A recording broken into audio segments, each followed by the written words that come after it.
Bueno, yo desde que ingresé a INTA hemos estado trabajando en ver cómo mejoramos la eficiencia de nuestros rodeos, enfocado principalmente a lo que es nutrición y reproducción.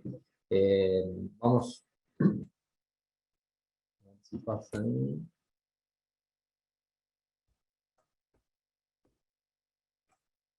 Primero les quería contar, digamos, no puedo dejar de mostrarles esto que es un poco la base de nuestro trabajo, que comenzó hace ya varios años, en 2004, una especie de monitoreo de rodeos de cría de la cuenca, que todavía lo continuamos, que tiene como objetivo identificar las causas de pérdida de ternero, donde ustedes ven ahí ordenadas de mayor a menor cuáles son, digamos, cuál es el ranking de causas de pérdida y por qué nos enfocamos mucho en lo que tiene que ver con la nutrición de los rodeos, ¿no?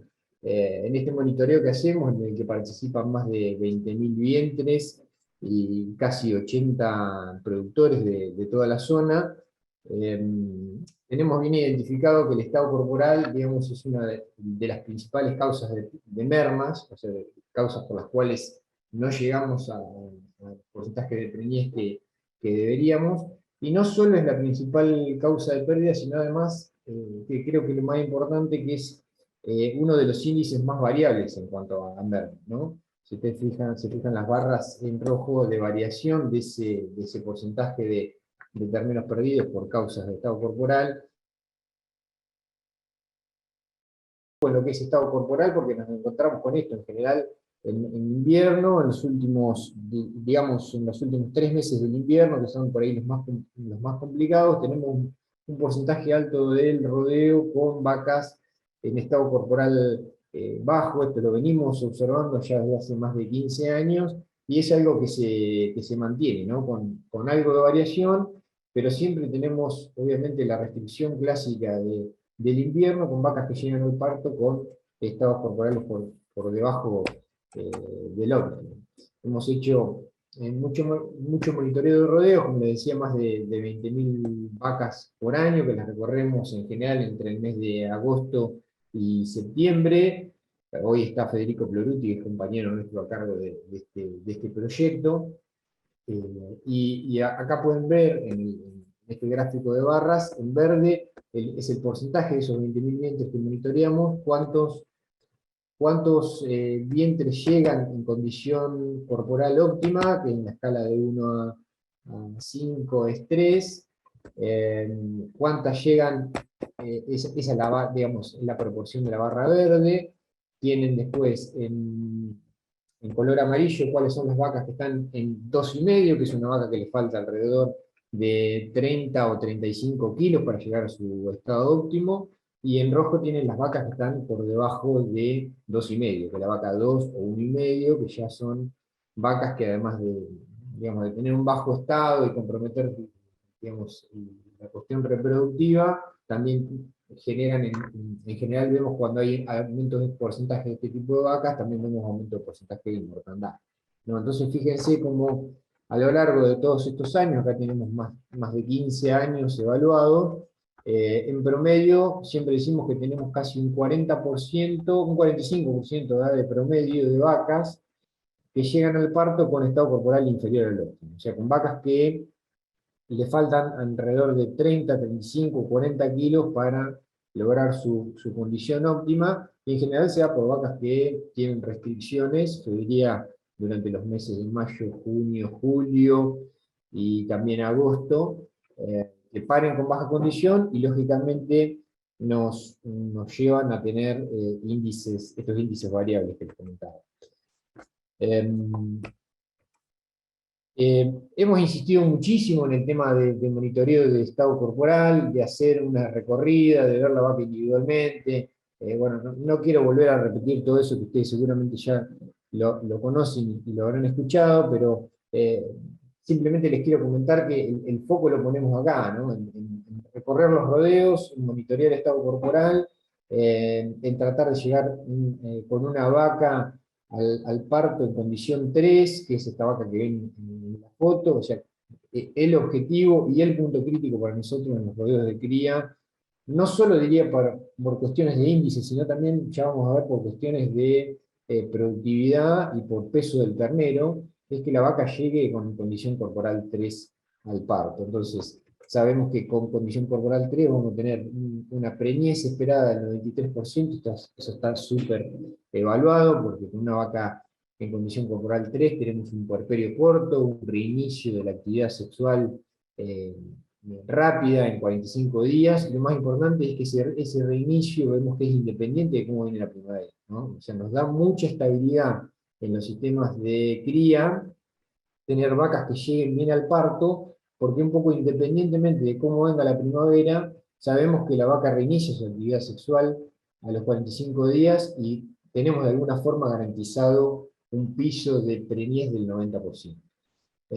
Otro punto importante y sobre el cual estamos trabajando bastante es el tema de la distribución de la preñez, ¿no? Que es algo que tal vez no se ha puesto mucho en discusión, pero sí nosotros estamos remarcando cada vez más la importancia de tener preñez cabeza, ¿no? En muchos casos, en muchos rodeos estabilizados de la zona, tenemos sistemas donde sí se logra el porcentaje de preñez ese cercano al 90% todos los años, pero tenemos gran variación en la distribución de la preñez. Y un cambio en la cabeza de preñez, o sea, cabeza de parición, de un 20%, o sea, un retraso en esa vaca que en vez de preñarse el primer día de noviembre se preña digamos, a fines de noviembre o en diciembre, nos va a dar un ternero más chico, o un ternero que pare más tarde, y que a fecha fija el destete va a tener, pues, supongamos, 30 o 40 días menos, lo cual implica unos 20-25 kilos menos de ternero, ¿no? Entonces, no solo es importante el estado corporal del parto desde el punto de vista de lograr un índice de preñez estable, sino remarcamos muchísimo ahora el tema de que tengamos cabeza de preñez, ¿no? De que tengamos, de mantener ese alto porcentaje de preñez cabeza eh, para no afectar el peso del espíritu, ¿no? Puede estar tanto el estado corporal final, lo cual nos lleva a una distribución de preñez más atrasada. En general esos rodeos tienen un retraso de un 20% de terneros que en vez de preñarse, digamos, de vacas que en vez de preñarse en el primer servicio, en el primer mes de servicio, se van al segundo mes. Como les decía, tienen ya consecuencias importantes en el peso del destete. Y esta es la vaca en estado corporal 2, que ya la ponemos en el semáforo que figura acá arriba eh, digamos, la ponemos como en alerta cuando tenemos un porcentaje alto, porque así, ahí sí tenemos riesgo importante de tener una baja en el preñez final. Esta vaca tiene una probabilidad del 50% de preñez y con una distribución en el rodeo que sí está bastante afectada, y obviamente esto puede impactar muchísimo, como le decía, no solo en la preñez final, sino a nivel de rodeo, en el peso del destete, una diferencia de alrededor de 30 kilos respecto a un rodeo que pare con buena condición. Durante los primeros años, como les decía, de nuestro trabajo, nos orientamos muchísimo a tratar de estabilizar y mantener índice de preñez y hacer hincapié en ver cómo lograr buen estado corporal al parto para estabilizar esos índices. A partir de 2005-2006 empezaron a salir muchísimos trabajos que tenían que ver con el tema de nutrición fetal y el impacto que podía tener a largo plazo. Esto en general fueron estudios hechos en humanos, y nosotros empezamos a trabajar digamos, en la vaca, porque nosotros veíamos que sí, nuestras vacas tenían restricciones importantes, y empezamos a pensar, bueno, eh, la restricción, además de generarnos un problema desde el punto de vista reproductivo en la vaca, no sabemos qué impacto puede tener en el desarrollo del ternero, ¿no? Entonces, diría que en los últimos 10 años trabajamos muchísimo en el tema de ver en nuestros rodeos de cría qué impacto puede tener esa restricción, que en general se da en los últimos, yo diría, 3-4 meses de gestación, en el desarrollo de ese futuro ternero, tanto como futuro novillo como futura vaquillona para reposición, ¿no? Entonces, un poco les voy a mostrar ahora cuáles son digamos, los ensayos que hicimos y qué es lo que estuvimos evaluando. Lo que se conoce, digamos, es que la restricción durante La gestación lo que genera es un retardo en el crecimiento fetal, en general tenemos terneros más livianos al nacer. Eso nos afecta el desarrollo de ciertos órganos y tejidos y nos termina impactando en menor crecimiento postnatal, menor eficiencia de conversión.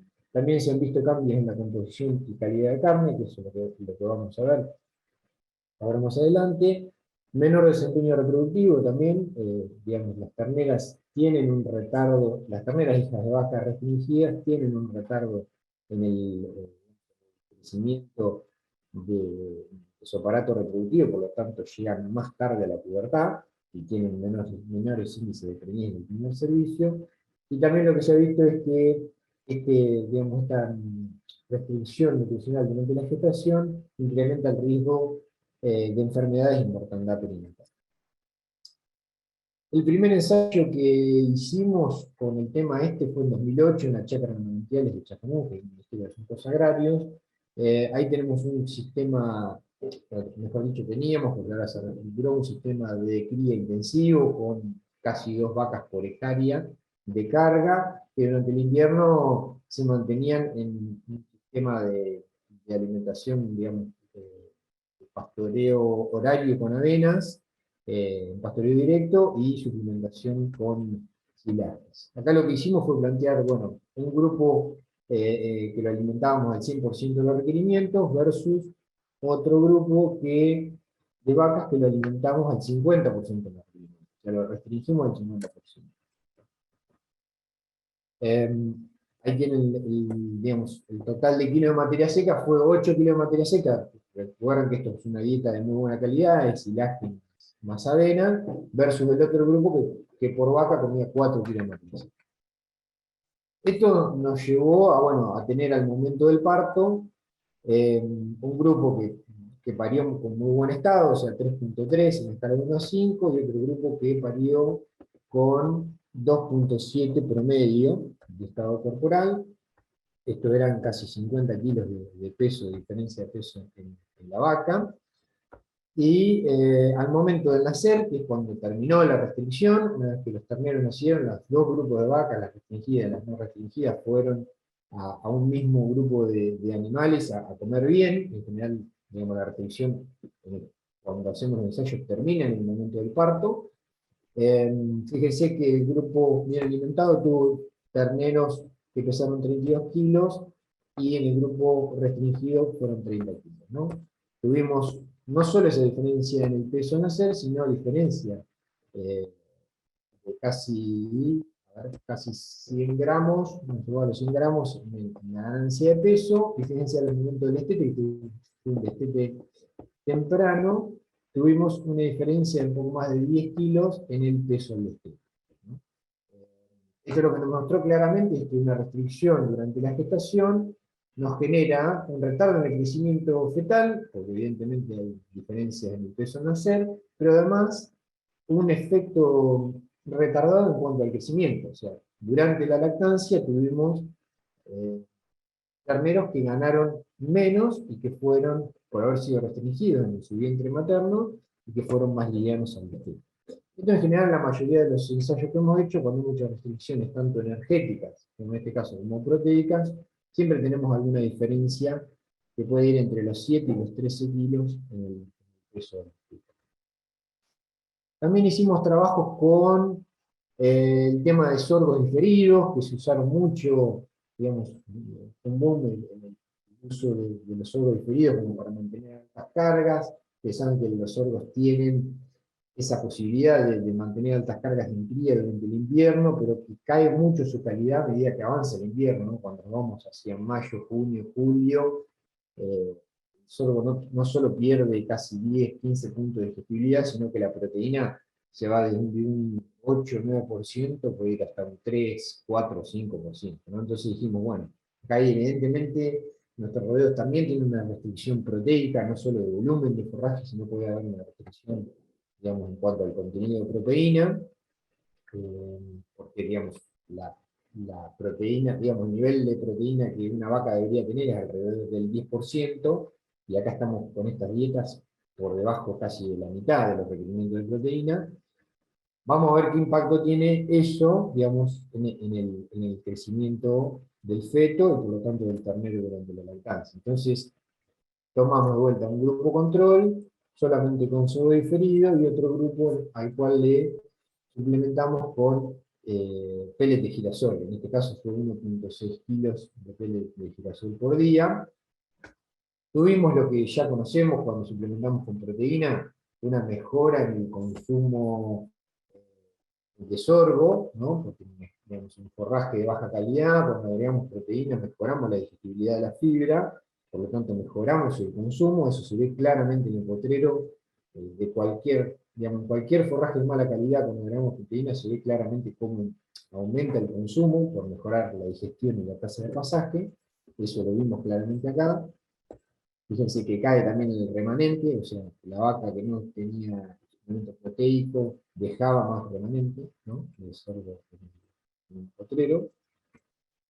Eso nos marcó una diferencia de estado corporal al parto, no muy importante, y fíjense, a los 45 días posparto, cuando ya la suplementación había terminado, tuvimos un efecto importante en el porcentaje de vacas ciclando. Esto lo hacemos de rutina, a los 45 días posparto medimos por ecografía qué cantidad de vacas están cíclicas, o sea, están en condiciones de quedar preñadas, y una diferencia de, en este caso, de 20 puntos en la cantidad de vacas cíclicas por el hecho de haber parido con mejor condición por la suplementación. Pero lo que queríamos ver acá más que nada era qué impacto teníamos con la suplementación sobre el ternero. Eh, y fíjense, bueno, la primera parte del cuadro es lo que tiene que ver con la vaca, la segunda es lo que tiene que ver con el ternero, acá haciendo una pesada al final de la aparición.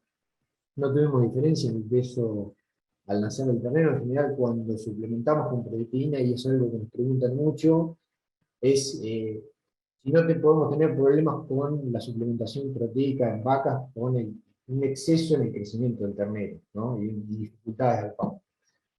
Yo le digo que el 100% de los trabajos que hemos hecho suplementando vacas, tanto con proteína como con energía, nunca tuvimos problemas de distosia, digamos, por exceso en el crecimiento del ternero. Eso es un punto importante. Tengan en cuenta que estamos trabajando con vacas que no llegan a estar excesivamente gordas. En general, suplementamos para lograr un estado corporal óptimo y un crecimiento del ternero óptimo, ¿no?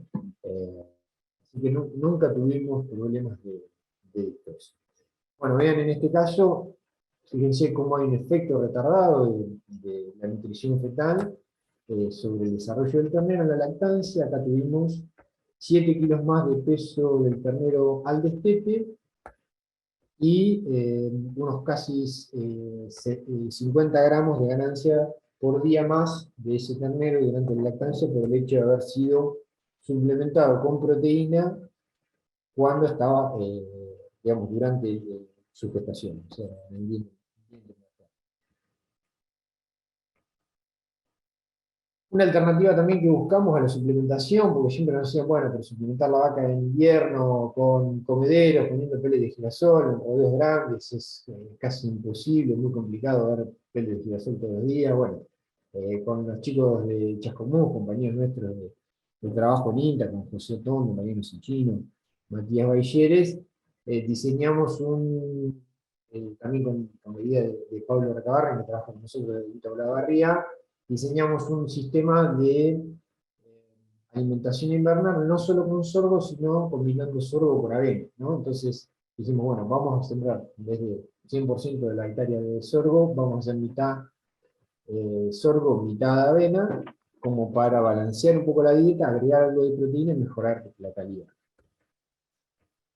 Lo hicimos así, en este formato, mitad y mitad, y también lo hicimos en este formato, sembrando en diagonal, y con avance, como están las flechitas acá, avance del pastoreo, con las vacas primero comiendo sorgo. Esto funcionó muy bien, ¿no? Porque arrancamos en abril, mayo comiendo sorgo con mejor calidad, digamos, el pastoreo es en esta dirección y el alambre va en esta dirección. Entonces, a medida que avanzamos en el invierno, vamos disminuyendo la proporción de sorgo y aumentando la proporción de avena. Esto la verdad que funcionó bastante bien porque balancea mejor la dieta, ¿no? Tenemos más sorgo y menos avena al principio, y hacia el final, más llegando hacia agosto, tenemos más avena, más proporción de avena en la parcela y menos de sorgo. Con lo cual la dieta nos queda más balanceada. Y también le damos tiempo a la avena para que acumule más, más biomasa y nos pueda brindar mayor cantidad de materia seca. En estos sistemas, bueno, lo que vimos cuando combinamos sorgo y avena, básicamente es lo mismo que cuando suplementamos con proteína. Mejora, en este caso acá ven el aprovechamiento del sorgo, mejora muchísimo. Cuanto más nos vamos al invierno y el sorgo pierde más calidad, este, la diferencia es mayor, ¿no? Mejoramos mucho el consumo de ese sorgo cuando el sorgo pierde calidad por el hecho de agregar avena en la dieta. En definitiva, lo que estamos agregando es proteína.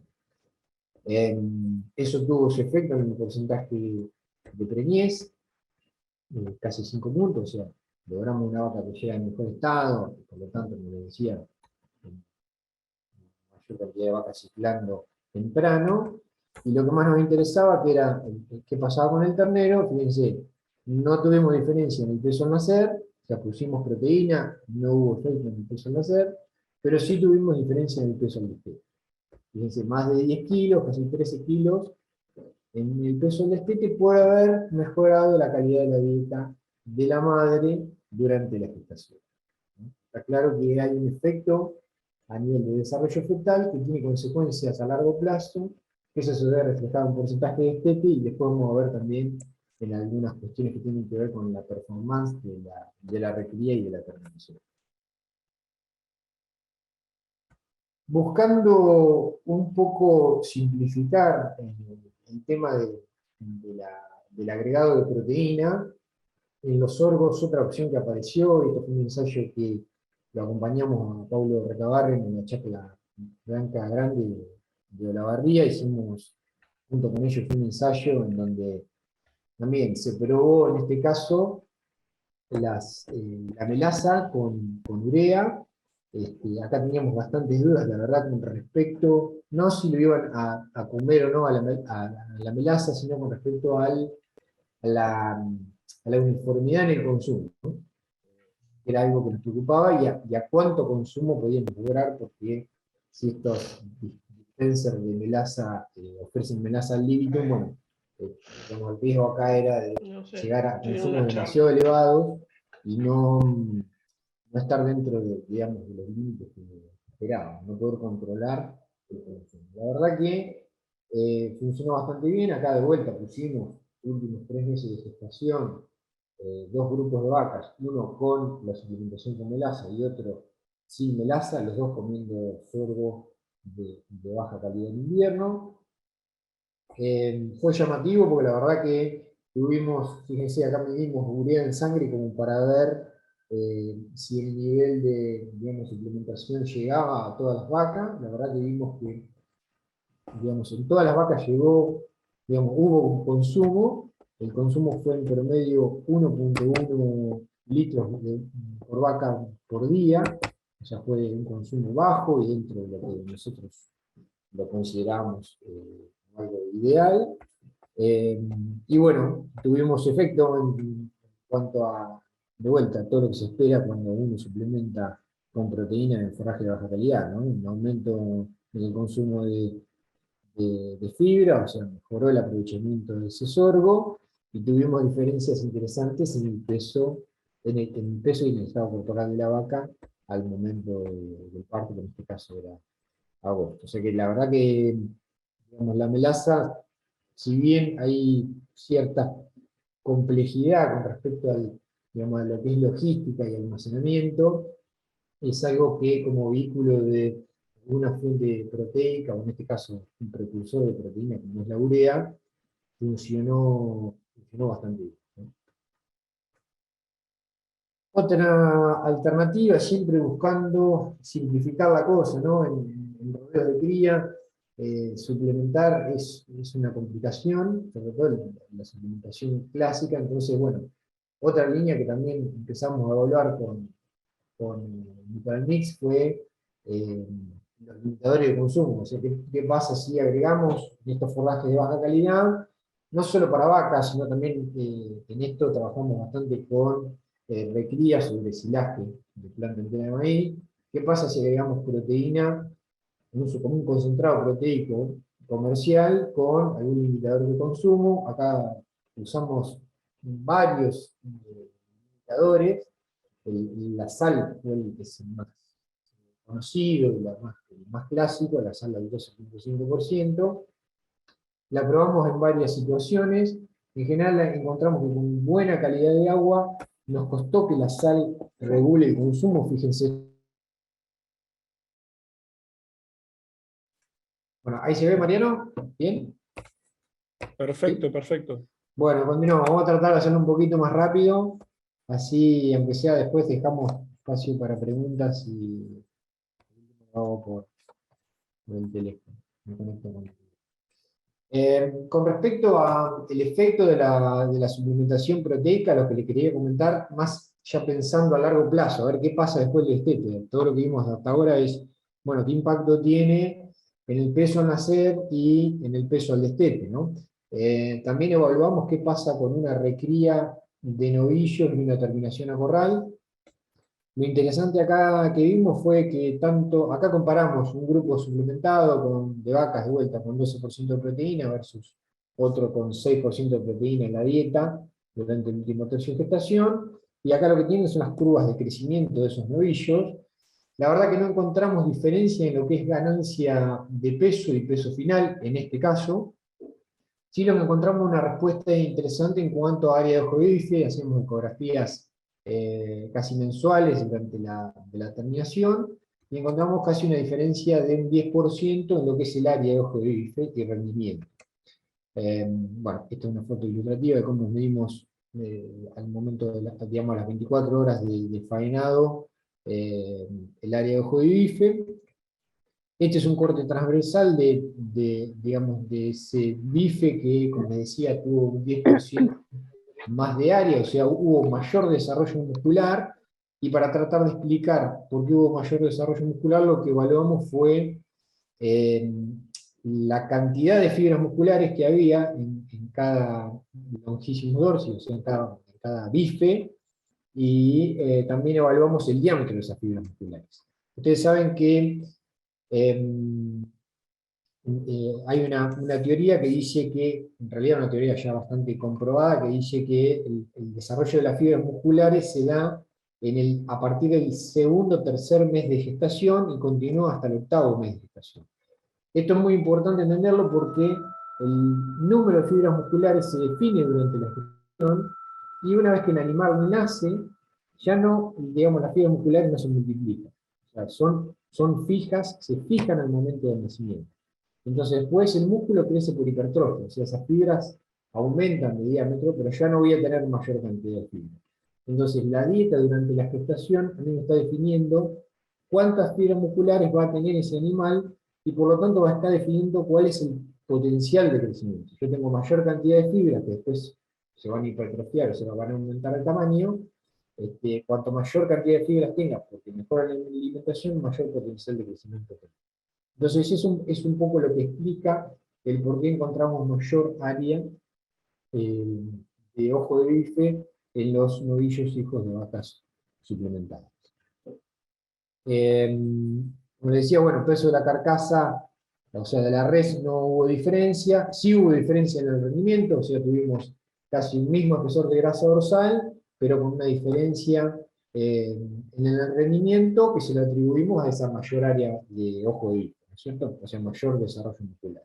Y después también encontramos algo interesante, que fue una mayor terneza en los hijos de vacas suplementadas, o sea, menor fuerza de corte, tanto a los 2 días de maduración como a los 14 días. Siguiendo con el tema de ver qué pasa con el desarrollo de tejidos del feto, también nos interesaba ver qué pasaba con la grasa, porque cuando suplementamos con proteína o con energía durante la gestación no encontramos ningún efecto a nivel de grasa intramuscular, que digamos es un punto que nos interesa mucho, teniendo en cuenta que la grasa intramuscular tiene mucho impacto tanto en cuestiones que tienen que ver con el sabor de la carne como en la terneza. Lo que sabemos, o sea, que digamos, recientemente se está sabiendo, es que digamos, la grasa intramuscular empieza a desarrollarse a partir del nacimiento, con lo que es hiperplasia, o sea, se generan nuevas células dentro del músculo, nuevas células grasas, a partir recién del nacimiento. O sea que durante la etapa fetal no hay crecimiento, digamos, no hay multiplicación de células grasas dentro del músculo. Por lo tanto, por más que mejoremos la dieta durante la gestación, no vamos a estar teniendo efecto en el mármol, ¿no? Sí vamos a estar teniendo efecto en lo que es grasa perirenal, grasa subcutánea o grasa intramuscular. Perdón, intermuscular. Pero la grasa de interés para nosotros, que es la que más afecta a la calidad de carne, que es la intramuscular, tiene mucho, digamos, más impacto en manejar la nutrición postparto, o sea, después del nacimiento. Entonces, por eso empezamos a trabajar con, y estos fueron los últimos años en la chacra experimental de Shock, en el centro de Agra, y empezamos a trabajar con la nutrición después del nacimiento. ¿Por qué? Porque también sabemos que la restricción de nuestras vacas continúa después del parto. Tenemos un porcentaje alto del rodeo de la región que pare mediados de julio, principios de agosto. Son meses todavía donde hay restricciones, donde los pastizales naturales y las pasturas todavía no arrancaron con el crecimiento, entonces tenemos muchas vacas que durante sus primeros 2 y hasta 3 meses de lactancia que siguen teniendo restricciones, o sea, hay caminos que siguen teniendo también restricciones en su crecimiento por carencia nutricional. Entonces lo que hicimos acá fue un ensayo donde evaluamos la suplementación, pero ya en lactancia, ¿no? Y la suplementación a la vaca, tratando de ver qué impacto tiene la producción de leche y qué impacto tiene esa mayor producción de leche, si es que lo hubiese, en el crecimiento del ternero, ¿no? Acá lo que hicimos fue una suplementación, vacas consumiendo, como ven ahí, rollo de baja calidad, y hicimos una suplementación con un concentrado proteico que se ofrecía a voluntad. Medimos producción de leche, ¿no? Eso lo hacemos individualmente en cada vaca y tratamos de armar una curva de lactancia, producción y calidad, y a su vez crecimiento del ternero. Acá tienen el impacto de esa suplementación que duró unos 75 días. Fíjense lo que es producción de leche de las vacas suplementadas, en promedio 5.2 litros versus las vacas no suplementadas que estuvieron en 3.6 litros. Fíjense que este es el periodo de suplementación. Lo interesante fue acá que hubo como un efecto de arrastre y las vacas que no fueron suplementadas siguieron produciendo menos después del periodo de suplementación. O sea, llegaron hasta el final de la lactancia produciendo menos leche. Y lo mismo pasó con los terneros. Fíjense qué impacto interesante hubo por la suplementación, ¿no? El hecho de tener mayor producción de leche. Tuvimos durante este periodo de suplementación terneros que obviamente tenían mayor ganancia de peso y que al momento del destete pesaron casi 40 kilos de diferencia tuvimos en el peso del destete por esa suplementación que le dimos a la vaca y por esa mejor producción de leche, ¿no? Mayor producción y también se afectó la calidad, ¿no? Un impacto muy interesante en lo que es suplementación. Después del destete seguimos evaluando esos novillitos que se recriaron, novillitos y vaquillonas, hijos de esas vacas suplementadas y no suplementadas. Las seguimos evaluando durante la recría y la terminación, y fíjense que no hubo un crecimiento compensatorio, que nosotros pensamos que por ahí, digamos, los hijos de vacas no suplementadas podían recuperar algo de peso durante la recría, que fue muy buena, y la terminación a corral. Fíjense que llegamos a faena con una diferencia casi de 50 kilos, ¿no? O sea, los terneros hijos de vacas no suplementadas no alcanzaron a recuperar y a mejorar su peso.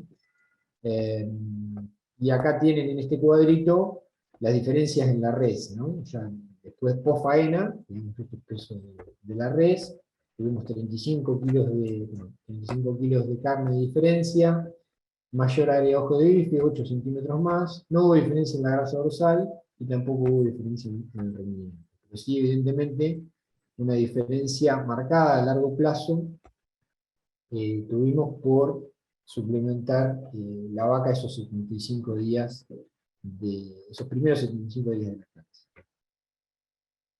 Otro trabajo que les quería comentar, y esto que surgió con el CREA Castelli, digamos en una reunión que tuvimos donde presentamos datos junto con el CREA, y en ese momento surgió surgió la pregunta de qué pasa cuando quedo con una ternera hija de vaquillona para reposición, ¿no?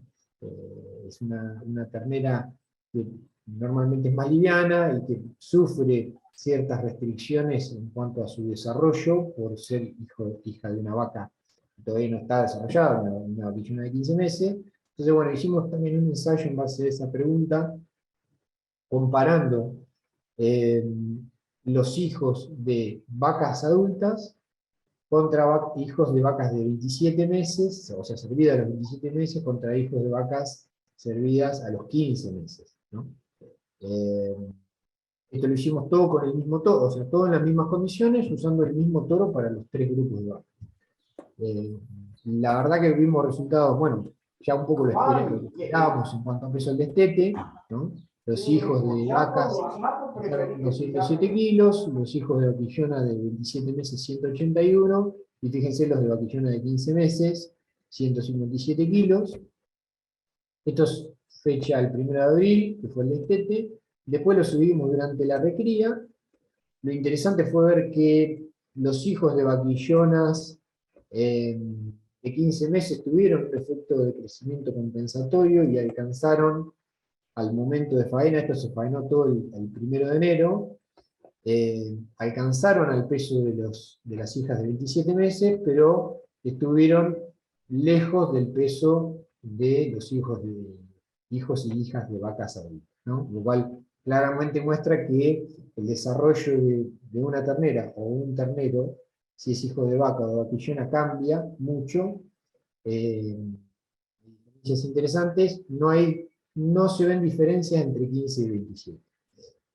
Por lo menos en cuanto a crecimiento. Cuando hicimos evaluación, y acá no puse el gráfico, cuando hicimos la evaluación del desarrollo reproductivo, sí tuvimos diferencias entre 15 y 27 a los 12 meses de edad. O sea, había mayor proporción de vacas, de vaquillonas ciclando, en las que eran hijas de 27 y hijas de vaca adulta.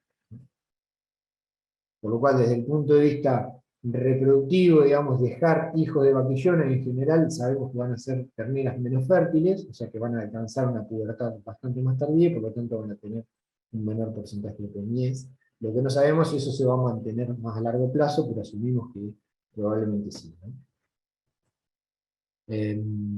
Bueno, esto es un poco, estas son esas vaquillonas y novillitos que fueron faenados, y también se hizo una evaluación de el peso y el desarrollo del aparato reproductivo de la célula. Bueno, y para ir terminando, Mariano, ya no sé cómo vamos con el tiempo, quería hacerle algunos comentarios con respecto a crib feeding, ¿no? Crib feeding fue un tema bastante polémico para nosotros en los últimos años, hubo muchas consultas, y un poco en base a algo de confusión que veíamos en cuanto al uso y a los resultados que se esperaban del crib feeding. Hicimos el año pasado una especie de review de todos los trabajos hechos con respecto a crib feeding, pensando en aumentar el peso del destete. Y bueno, para cerrar un poco la charla, les quería comentar algo de eso, como para aclarar ciertas cosas que creo que todavía no están muy claras, ¿no? Crib feeding para aumentar peso del destete está bastante comprobado, digamos, hay ensayos que arrancaron en la década del 80, ya resumiendo un montón de trabajos que había. El crib feeding está claro que es muy efectivo para mejorar la ganancia de peso durante la lactancia. En general podemos decir que hay 200 gramos de diferencia en la ganancia de peso, si resumimos todos los trabajos que hay, 200 gramos más de ganancia de peso en los terneros que reciben esa suplementación, tanto energética como proteica. Fíjense acá, bueno, es terneros sin creep feeding versus terneros con creep feeding. Esto es una review de 31 ensayos que se hicieron en la Universidad de Oklahoma. Fíjense, bueno, acá está el consumo total y la eficiencia de conversión medida como kilogramos de suplemento que necesito para ganar 1 kilo extra de ternero, ¿no? La eficiencia de conversión en general no es muy buena cuando usamos suplementos en este tipo de dietas. O sea, tenemos un ternero, no son muy buenas y son muy variables, porque depende un tanto de la calidad de forraje. El ternero está consumiendo leche, está comiendo forraje y a su vez está recibiendo un suplemento.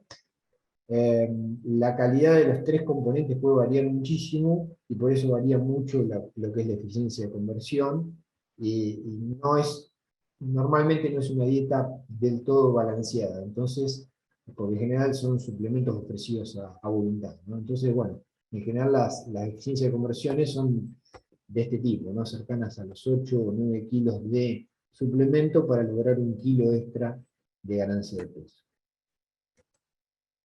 Un punto también sobre el cual es interesante digamos, charlar es con respecto a qué tipo de suplementos, ¿no? En algunos casos se usan suplementos energéticos con 14 o 15% de proteína, o en otros casos se recomienda, cuando hay buena disponibilidad de forraje pero de baja calidad, se recomiendan suplementos proteicos, ¿no? Bueno, acá esta tabla resume un poco trabajos en donde se usaron eh, los 2 tipos de suplementos, un control, fíjense, acá están los pesos iniciales de los terneros.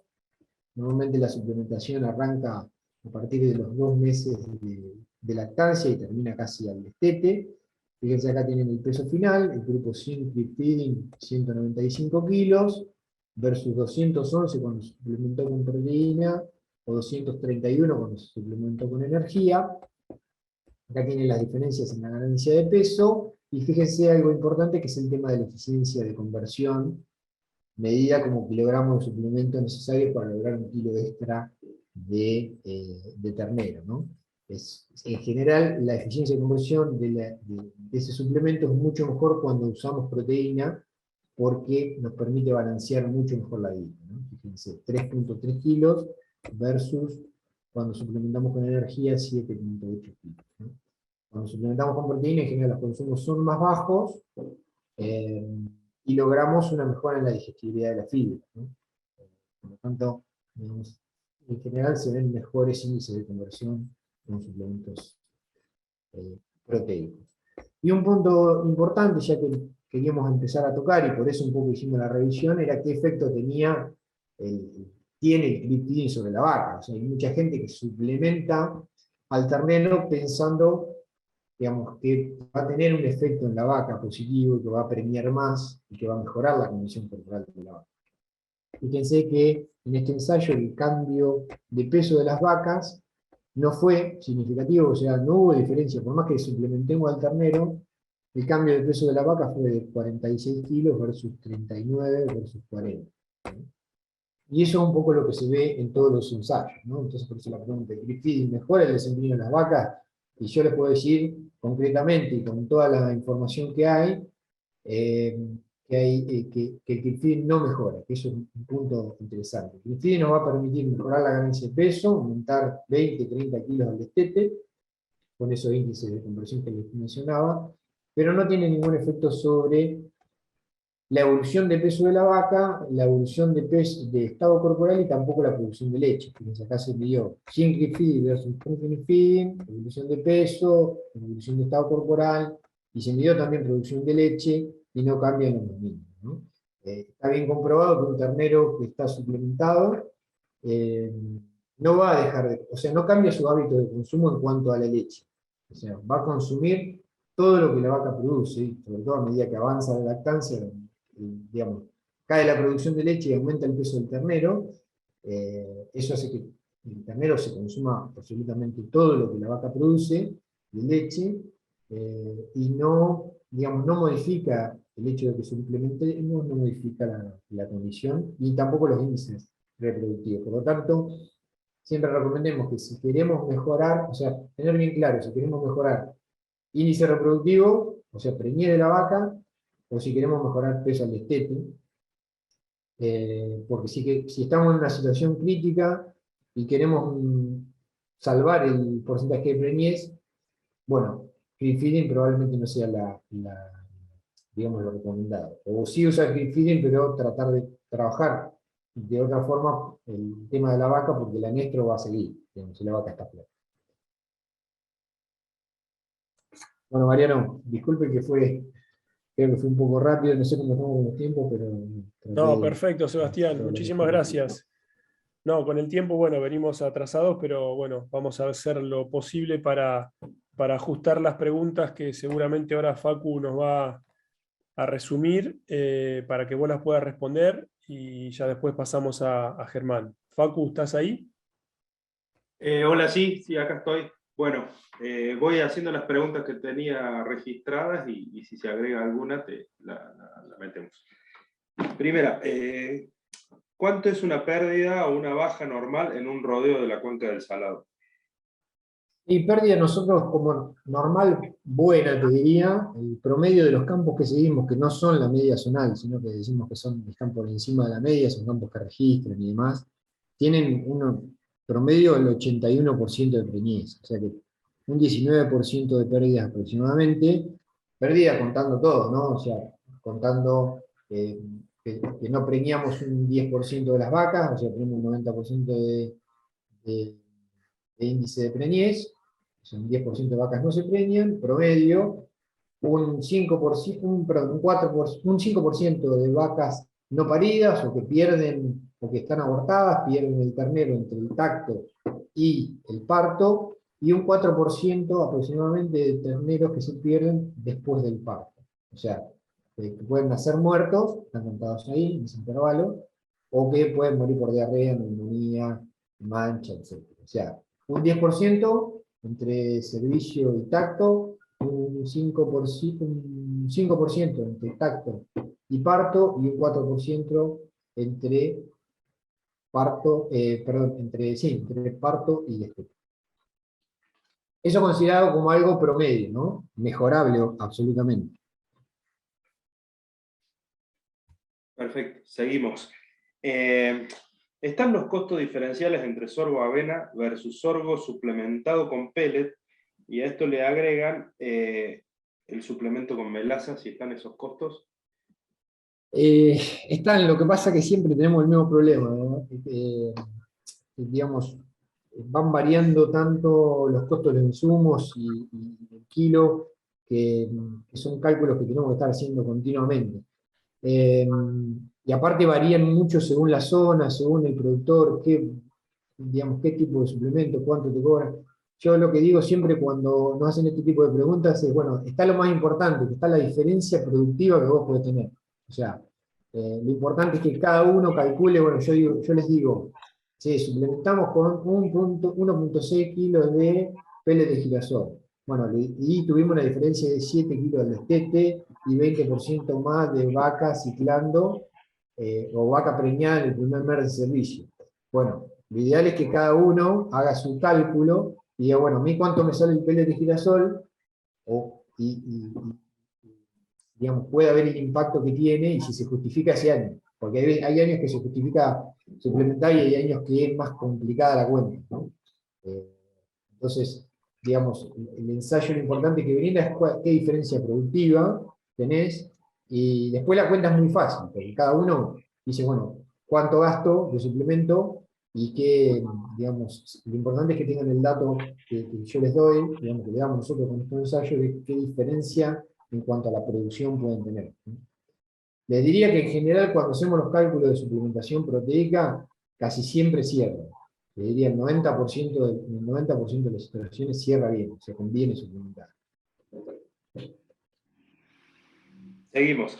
Con respecto a este tema, dice, ¿la mejora por la suplementación líquida fue por la melaza o por la proteína? No, nosotros se lo atribuimos mayormente a la proteína, pero la melaza también está ahí, digamos. La melaza aporta energía, es un suplemento que si bien son líquidos, tiene un porcentaje de materia seca alto, que es más del 60%, por lo tanto hay energía. Yo diría que hay un efecto combinado, ¿no? Nosotros sí ¿Cuántas preguntas quedaban? 5 preguntas 5 aproximadamente. preguntas. Sí. Lo que podemos hacer es pasar al segundo disertante y si les parece, y Sebastián vuelve con la conexión, las hacemos después. ¿Está bien? Perfecto. Bien. Bueno, muchas gracias. Bueno, no está Sebastián acá, pero se lo agradeceré, obviamente. A vos, Facu, también por las preguntas. Y si Germán Cantón está en la sala, le doy la bienvenida. Y cuando Hola, quiera podemos empezar. ¿Está Germán? sí, ¿se escucha? Sí, perfecto. Bueno, Bueno, dame un segundo que te presento y puedes arrancar. perfecto. Bueno, Germán Cantón es veterinario, egresado de la Universidad Nacional del Centro de la Provincia de Buenos Aires en Tandil. Realizó su doctorado en la Universidad de Edimburgo, en Escocia, estudiando la neosporosis bovina. Trabaja desde hace 20 años en el INTA Balcarce y hoy en día está a cargo del Servicio de Diagnóstico Veterinario del INTA Balcarce y coordina la red de laboratorios de diagnóstico veterinario del INTA. Les repito por el tema de las preguntas, las envían al chat y cuando Germán termina la presentación, se las trasladamos a él para que las pueda responder. Germán, muchas gracias por la predisposición. Les comento a todos, Germán está en Estados Unidos en este momento, se levantó un poquito más temprano de lo habitual y nos va a ofrecer la presentación de hoy. Muchas gracias, Germán, y bueno, está todo listo para que empieces. Bueno, no, muchas gracias a ustedes por la invitación. La idea de la charla de hoy era hablar un poquito de sanidad, pensando previo al servicio, pero en realidad esto es un poco a largo plazo y teniendo en cuenta los antecedentes que haya en cada campo. Siempre tratamos de dejar la idea de que muchas veces en lo que es sanidad no hay una receta a seguir porque cada campo es diferente y cada sistema es diferente como se viene planteando. Si bien van apareciendo cosas nuevas que vamos a hablar un poquito a lo largo de la charla, hay veces que es difícil plantear una estrategia común para todos los establecimientos que después se puede llegar a dar a discusión. Básicamente siempre pongo esta presentación, esta filmina al principio es para hablar un poco de por qué tenemos que por ahí mejorar en cuanto a nuestro sistema de producción. Yo por ahí escuché que Sebastián presentó algunos resultados de qué es lo que normalmente se ve, por lo menos en Cuenca del Salado, en las zonas donde ellos hacen ese seguimiento, tienen esos campos centinela, en cuanto a mermas que se registran en cada región y por qué deberíamos sumar puntos en cada uno de esos momentos del sistema de cría, pensando en tratar de no solo mejorar la producción de nuestros sistemas de nuestro sistema ganadero, sino también pensando en la demanda que va a haber en el mundo de productos de calidad. Entonces, en ese sentido, también debemos demostrarlo.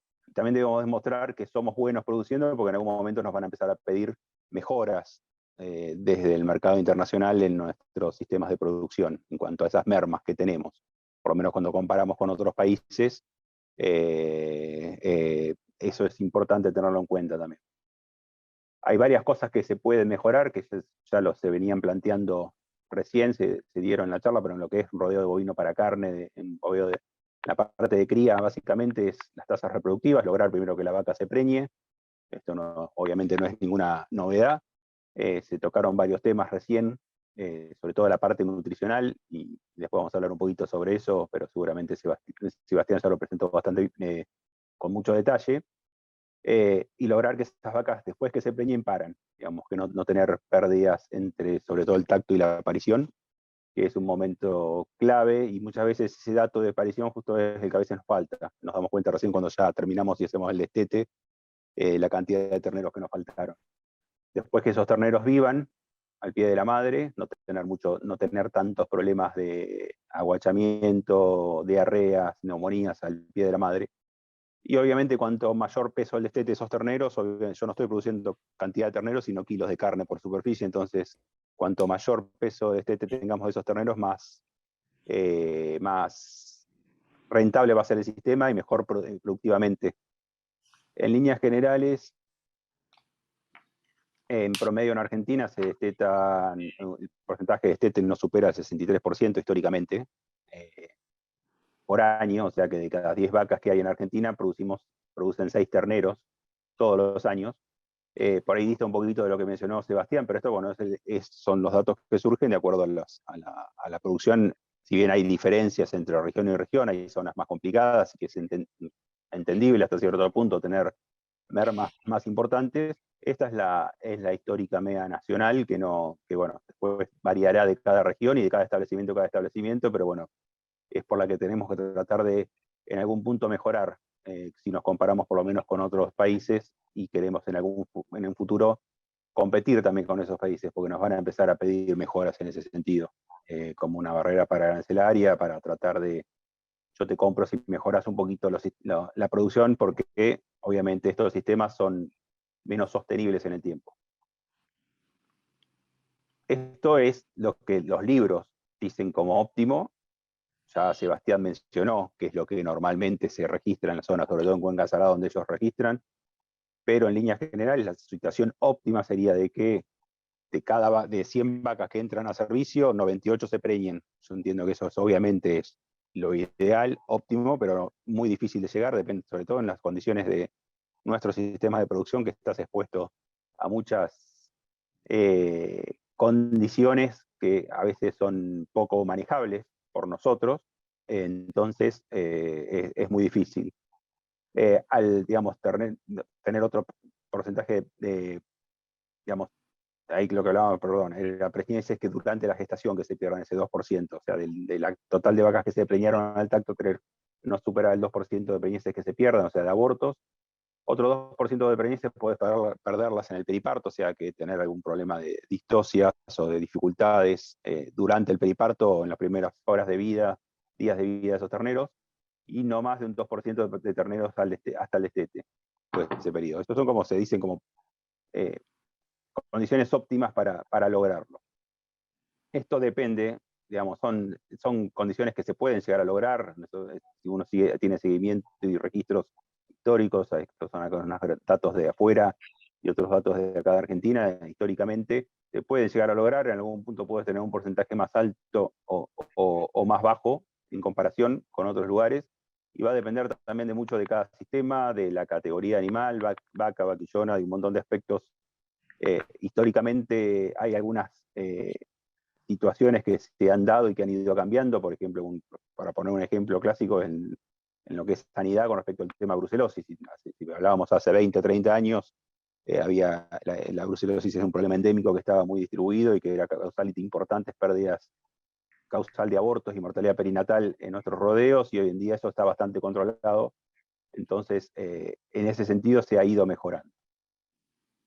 Lo que primero debemos, para empezar a encarar un programa de control y mejorar los índices reproductivos de nuestro sistema, lo que primero tenemos que tratar de hacer es saber cuándo realmente ocurren esas mermas. Ya digo, no podemos terminar el momento del destete y darme cuenta en ese momento que tengo un 20% menos de terneros de lo que debería tener, si no sé cuándo ocurren. De nuevo, entiendo que en los sistemas de producción nuestros a veces eso es complicado, cuando son extensivos, en identificarlos tempranamente a los animales, pero en líneas generales primero deberíamos saber, hoy en día los chicos ahí en Cuenca de Salado, ellos hacen también encuestas y, digamos, hay muchos productores en Cuenca de Salado, por ejemplo, que todavía hoy en día no hacen tacto, entonces no saben qué cantidad de vacas se preñan. Entonces, desde ya en ese punto ya no sabemos cómo estamos arrancando. Entonces, primero, saber qué porcentaje de preñez tengo, si en algún punto puedo llegar a estimar en qué momento ocurrieron las mermas, o si yo sé que tengo mermas entre el tacto y la aparición, por ahí plantear alguna estrategia como por ahí un tacto preparto, como para saber si las mermas ocurrieron un mes antes del parto o en el periparto, sobre todo si no tengo, o no digo desconfianza, o por ahí no tengo mucha información y no saben uno hasta qué punto la persona que está en el campo puede llegar a tener ese tipo de registro.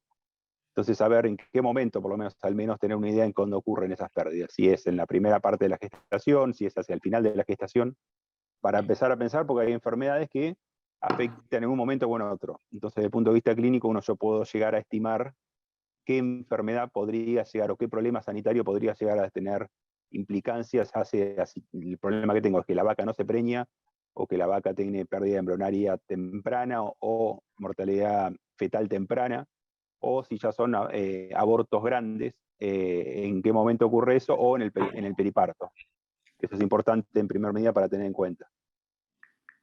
Porque como les decía, en líneas generales uno podría llegar a estimar cuáles son las causas de pérdidas reproductivas, teniendo en cuenta en qué momento ocurren. Para simplificarlo, todas las pérdidas que ocurren en la primera parte, bueno, acá puse esta flecha roja porque también es una parte que tocó importante Sebastián, es el tema de la nutrición.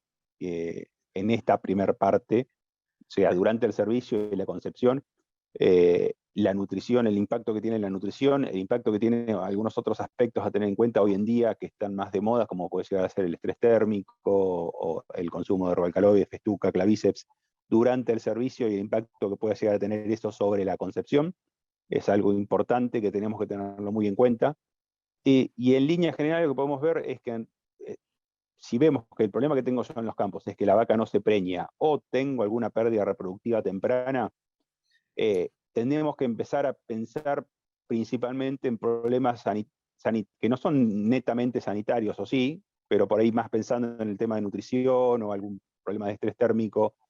Más allá, por lo menos, sobre todo si yo estoy en un campo donde, por ejemplo, el tema de venerias está controlado. Esa es una pregunta muy frecuente, de empezar a pensar, bueno, a ver, puede haber una enfermedad infecciosa, ya sea producida por una bacteria, un virus, que sea causa de que la vaca no se me preñe. Y si tenés el problema de veneria controlado, es un punto importante a descartar, ya no debería ser un problema. Hay algunas enfermedades virales que pueden llegar a darte problemas de este tipo, o sea que en ese sentido podría llegar a tener impacto, pero en líneas generales yo lo orientaría más por cuestiones ambientales, nutrición, ambiente, como causal de estas pérdidas reproductivas. El toro, el efecto toro, o inseminación, calidad de semen, un montón de otras cosas que deberían ser tenidas en cuenta. Ya si Germán, sí, te interrumpo sí, un segundito, porque algunos sí. me están pidiendo seguramente porque están mirando con el celular y la pantalla por ahí es media chica. ¿Podés poner pantalla completa que se pueda ver más grande la diapositiva o no podés? A ver, déjame que no sé cómo.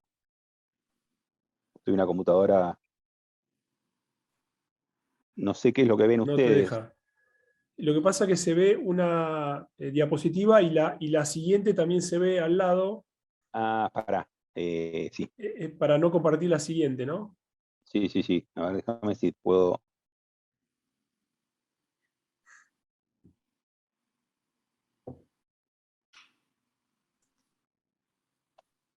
Para que.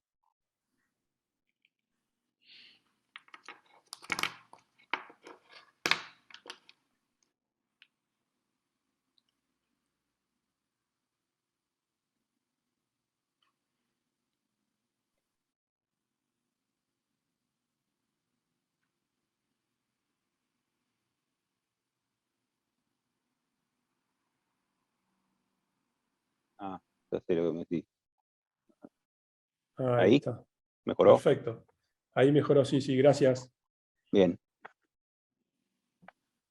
Ya como se le decía, si el problema que yo tengo muy buenas preñeces, pero después por ahí, cuando está terminando la aparición, me estoy dando cuenta que me están faltando terneros, y si no me dijo el personal de campo que vio vacas abortadas o vio vacas sucias, o por ahí, después de que pasó el tacto, empiezo a ver vacas en celo, como signo de que hubo algún problema, esa vaca por ahí que estaba preñada perdió la gestación. Ahí sí, por ahí nos podemos enfocar más en enfermedades infecciosas.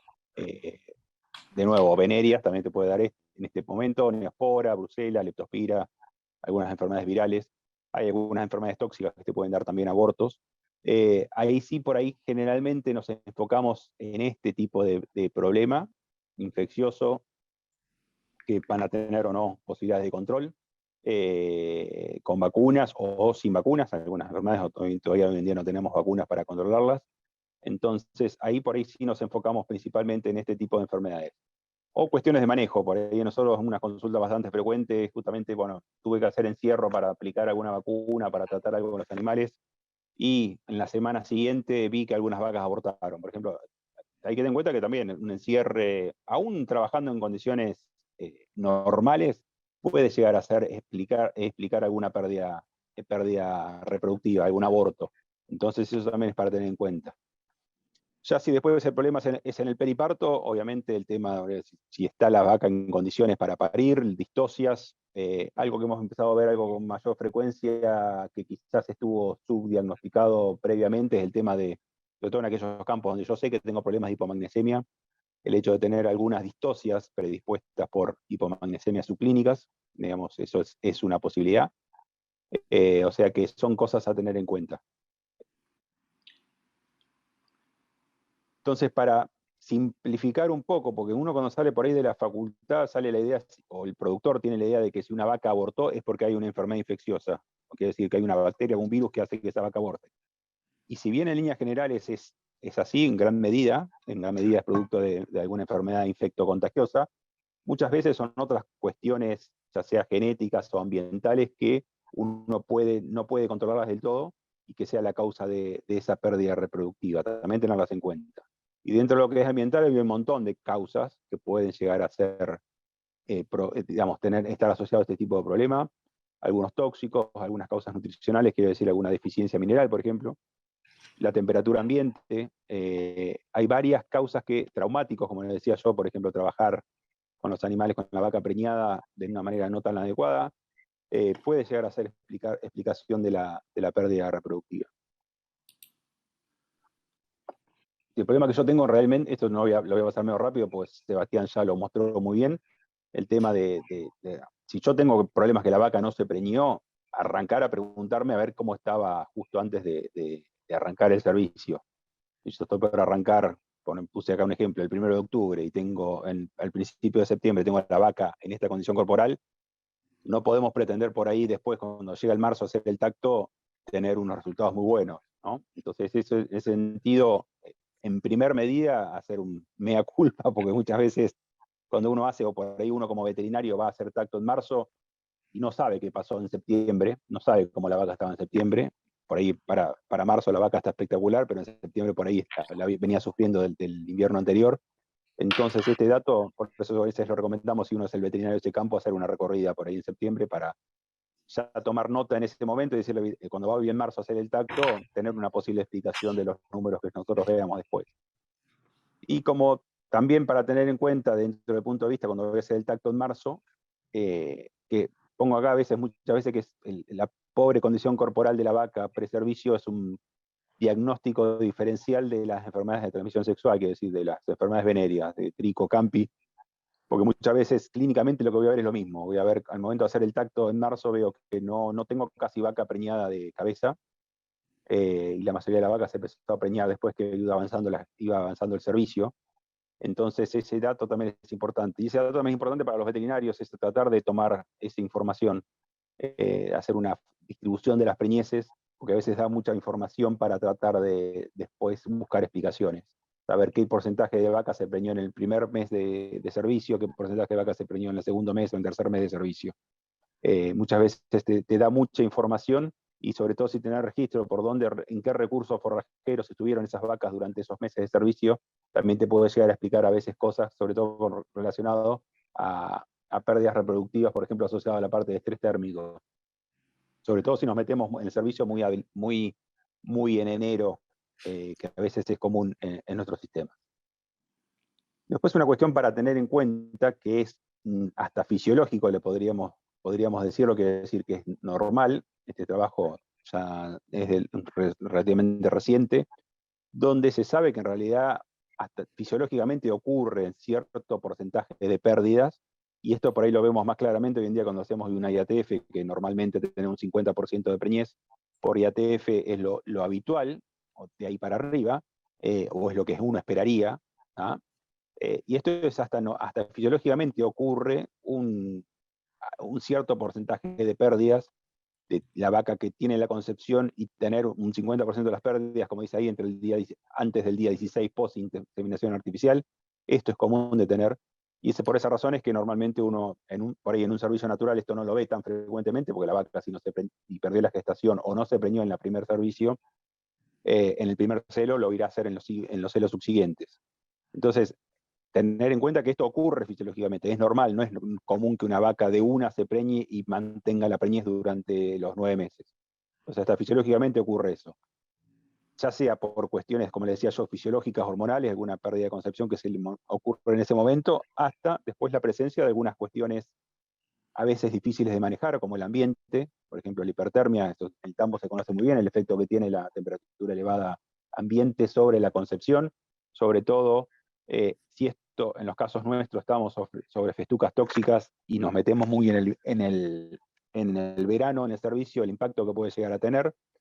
Pero por sí solo el ambiente puede llegar a ser causa de pérdidas reproductivas. Y después puede tener algunos problemas genéticos, que eso es poco frecuente, muy difíciles de diagnosticar, y no me iría a pensar, si yo tengo baja preñez, en un problema genético como primer causa, sino trataría de buscar alguna otra explicación. Nutrición, ya sea desde la subnutrición de la vaca, hasta en algunos trabajos se menciona, por ejemplo, el efecto negativo que podría llegar a haber algún exceso de proteína en la dieta, para tener asociado a esto, a alguna pérdida de concepción o mortalidad embrionaria temprana. Esto lo muestro acá, esto es un trabajo de Joaquín Armendano, que ha trabajado principalmente en este tema, el impacto, cómo puede llegar a ser de un año a otro, el impacto que pueda tener el servicio, depende cómo lo tenga planteado yo, a lo largo, en qué momento tengo el servicio planteado en el campo y cómo sean las condiciones justamente ese año. Esto es muy variable. Por ejemplo, vemos acá una comparación del año 2011, 2012, 2012, 2013 y 2013, 2014.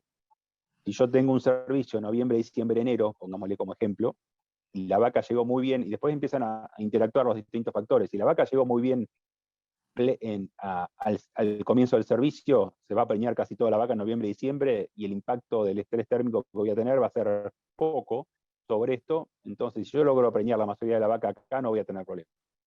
Pero si yo de por sí este año llego complicado y la vaca en noviembre no se me preña gran cantidad de vaca, el problema que voy a tener es que pretendo que esa vaca se preñe en enero, y si se dan condiciones ambientales de temperatura muy elevada, esa vaca no se va a preñar en enero. Por eso la importancia, le decía yo, de tener el dato primero de registros meteorológicos y después del momento de hacer el tacto, ver qué cantidad de vaca se preñó, preñada de noviembre, preñada de diciembre, preñada de enero, como para poner un ejemplo. Y este año 2013 o 2014 vamos a estar complicados, porque si la vaca no se preñó en el primer mes de servicio, durante diciembre seguramente no vaya, si se preña en diciembre, alguna de esas vacas vaya a perder la gestación por no tener las condiciones de temperatura uterina, por condiciones ambientales extremas desfavorables. Entonces, y esto se va a ver exacerbado también, sobre todo si estamos consumiendo herbocaloides, ya sea festucas tóxicas o alguna otra gramínea con clavíceps en algún momento de eso. A partir de acá les voy a mostrar un poquito cuál es la casuística de enfermedades infecciosas diagnosticadas por Balcarce como causa de aborto. Este es el historial nuestro, son alrededor de 1.300, 1.400 fetos analizados desde el año 94 hasta la fecha. En líneas generales, la mayoría de los fetos que recibimos son fetos de 6 a 9 meses de gestación. Esto es porque es principalmente de rodeos de carne, básicamente porque son los fetos que encontramos en el campo. No quiere decir que no tenga pérdidas tempranas de 1, 2, 3, 4, 5 meses de gestación, sino que en realidad lo que tenemos es que en el campo es más fácil encontrar un feto de 7, 8, 9 meses de gestación que de feto muy chiquito. ¿Tá? Es por esa razón, más que nada, no es una cuestión de... Por esa misma razón, los meses en que recibimos fetos, y porque son principalmente de campos de cría, vamos a tener de mayo a agosto, es la temporada por ahí alta. Nosotros decimos en el laboratorio de recepción de fetos, porque son fetos bastante grandes que abortan en un campo de cría. Y dentro de las causas en sistema de producción de carne, las principales causas, nosotros nos llega un feto abortado. Acá dejamos de lado las pérdidas embrionarias o la vaca que no se preñó. Esto, lo que les voy a mostrar la información acá, es sobre feto. O sea, yo encuentro en el campo un feto abortado y me lo mandan para analizar al laboratorio. O sea, en esas mermas incluiría lo que serían las mermas entre el tacto y la aparición. La principal causa que seguimos diagnosticando históricamente, después vamos a ver alguna variación, Campylobacter, como a su vez, si bien es causa de pérdida reproductiva temprana, como enfermedad venérea, también Campi particularmente, a diferencia de Trico, te da abortos, sobre todo en el tercio medio y final de la gestación. Neospora, como una enfermedad emergente, le podemos decir, como con mayor frecuencia empezamos a diagnosticar. Brucela, si bien históricamente está acá, la vemos como una enfermedad que ha caído mucho en su frecuencia. Leptospira es muy variable, algunos años tenemos muchos problemas de leptospira, este año hemos tenido consultas de leptospira, más sobre todo en la zona de La Pampa, hemos tenido algunos casos que nos han consultado por abortos, por leptospira. Diarrea viral bovina, herpes virus, que es este de acá, HPV, que es el IBR, estas dos enfermedades posiblemente subdiagnosticadas, quiere decir que sean más frecuentes las causas de pérdida reproductiva por estas enfermedades, pero a veces son más difíciles de diagnosticar, como causas de pérdida reproductiva. Nos vamos a enfocar, y si bien esto es, en realidad, bueno, no se ve, la cosa acá era un gráfico dinámico donde se veía cómo iba aumentando algunas enfermedades, iban bajando otras enfermedades a lo largo del tiempo. En realidad, las enfermedades de transmisión sexual, las enfermedades venéreas, tricomona, campylobacteriosis, todo el mundo son enfermedades que están históricamente en otros rodeos, son endémicas, si bien hay zonas donde están más controladas que otras. Yo puedo tener todo perfecto, pero si mi vecino hace poco para el controlar estas enfermedades, a veces es complejo. Si se pasa un animal de un campo a otro, la transmisión de una enfermedad de un rodeo sano a otro es complicada. Básicamente lo más característico que tienen estas enfermedades es que producen una disminución en el porcentaje de preñez, dependiendo la cantidad de toros infectados y de están una o las dos enfermedades dando vuelta, hasta un 15-30% en la preñez. Se transmite durante el servicio natural, ya sea de un toro infectado, portador, el toro no ves nada, y a la hembra, durante el servicio, o bien un toro contagiarse al servir una vaca infectada y seguir contagiando al resto del rodeo. También puede transmitirse mediante inseminación artificial, pero hoy en día con el semen esto está controlado, no debería ser un problema. Básicamente, para controlar esto, si yo tengo un campo donde tengo problemas de estas enfermedades, obviamente lo que es prioritario para el control de esto es la identificación de los toros infectados mediante los raspajes y la eliminación de todos los toros infectados. Siempre viene la pregunta ahí muchas veces, bueno, ¿qué pasa si tengo un toro de buena calidad genética, digo, es un buen valor genético que si se puede llegar a mantenerlo? Hay alternativas de tratamiento para la campylobacteriosis, no para la tricomonosis. Para la campylobacteriosis hay alternativas de tratamiento, pero bueno, eso va a depender mucho de cada situación particular. La inseminación artificial como estrategia de control de las enfermedades venéreas, si yo tengo un problema puedo llegar a plantear, bueno, este año inseminemos la mayoría para tratar de no tener ese problema. Limitar el periodo de servicio a 90 días, eso es para tratar digamos, como estrategia general sanitaria, ¿no? Pero bueno, desde el punto de vista, sobre todo en campos donde lo tengo más extendido, cuanto más lo alargue esto va a ser más complicado de controlar. Reponer toros adultos con más de 4 años en servicio, en líneas generales se sabe el mayor riesgo que ocasiona tener toros de mayor edad para mantener estas enfermedades. Eliminar toda vaca vacía, esto desde el punto de vista sanitario como una estrategia de control general, pero bueno, para las venéreas en particular, por la posibilidad de mantener una vaca reservorio de un año a otro y que sea, si yo bien elimino todos los toros, si una vaca no me presentó terneros y abortó, o después no me presentó ternero al momento del destete, esa vaca debería eliminarse, salvo que se sospeche que sea por algún otro problema, pero en líneas generales se recomienda su eliminación. Y la vacunación, tanto a las hembras como a los toros preservicio, como alguna estrategia más de control, no es la única estrategia y no porque yo vacune contra campylobacteriosis voy a controlar con eso solo la enfermedad, es una estrategia más de control de la enfermedad. Pasando a la segunda enfermedad como causal de abortos en problemas de carne, en rodeos de carne que nosotros diagnosticamos en Balcarce, está la neosporosis. Es una enfermedad relativamente nueva comparada con, por ejemplo, con Brucela, con leptospira o con Campi, que eran las otras que veníamos hablando. Neospora es una enfermedad que causa abortos con mayor frecuencia a partir de la segunda parte de la gestación, quiero decir, abortos en el tercio medio o natimortos. No está muy asociada a pérdida reproductiva temprana. Son mucho más susceptibles las vaquillonas que las vacas, como para tener un dato clínico que nos puede llegar a dar. Si yo, por ejemplo, en vaquillonas tengo mucho aborto en vaquillona, podría llegar a pensar inicialmente, vaquillonas comparada con la vaca, quiero decir, podría llegar a pensar en neospora como una posible explicación. Y también lo vemos muy asociado a veces en sistemas de producción intensivos, sobre todo en aquellos sistemas donde por ahí yo hago una recría de esa ternera a corral. Incluso hemos tenido algún problema en algunos rodeos donde se hace hasta servicio corral de la vaquillona. Ese tipo de planteo, tenerlo asociado a este tipo de planteo. Y lo que vemos es que a medida que corren los años, empezamos a ver con mayor frecuencia en campos de en campos de producción en campos de cría, de Neospora como causal de aborto. Esto es un historial del año 94 al 2019, vemos separados por periodos de tiempo, vemos cómo aumenta, y esto analizado estadísticamente fue significativa esta diferencia, vemos que hay un aumento en la frecuencia de la detección de Neospora como causal de pérdida reproductiva en rodeos de carne. La enfermedad es compleja, el perro es el hospedador definitivo, se la transmite a la vaca se infecta, si está preñada puede abortar, el feto cae al piso, se lo come un perro y así sigue el ciclo. Esto es lo más tradicional de esto.